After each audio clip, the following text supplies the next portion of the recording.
โลเช็คเช็ควัน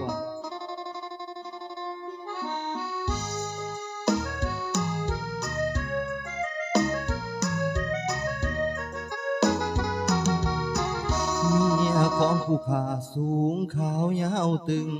สูงที่พูดถึงหมายถึงสูงอายุขาวแม่นเส้นผมตึงหมายถึงหูอยากบอกให้หูว่ายาวเว้าถึงสายตาบอกกล้าจูบปากยานมากกระจายแห่งเว้าแห่งนายแก่ง่ายแต่ว่าตายช้าเคยคิดในใจอยู่ว่าสิป่าสงสารมารดาย่านว่าเราบ่มี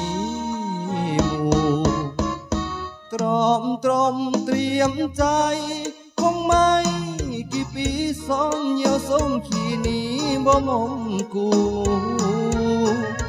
มีเมียหมู่แม่ห่อเหี่ยวโหดหูเว้นกรรมยังกูหมู่แม่มามักเมียของผู้ขาสูงขาวยาวตึงแม่ขอข้อหนึ่งอย่าเฮ็ดหมู่แม่อกหักคำเว้าแม่ขอเลยต้องรับปากอีแม่เล่าฝากอย่าเฮ็ดหมู่แม่เสียใจ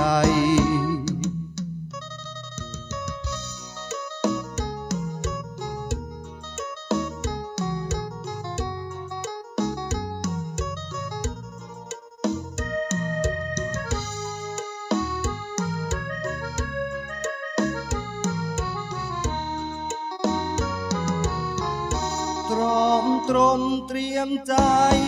คงไม่กี่ปีส้มเหี่ยวส้มขี่หนีบ่มมกูมีเมียหมู่แม่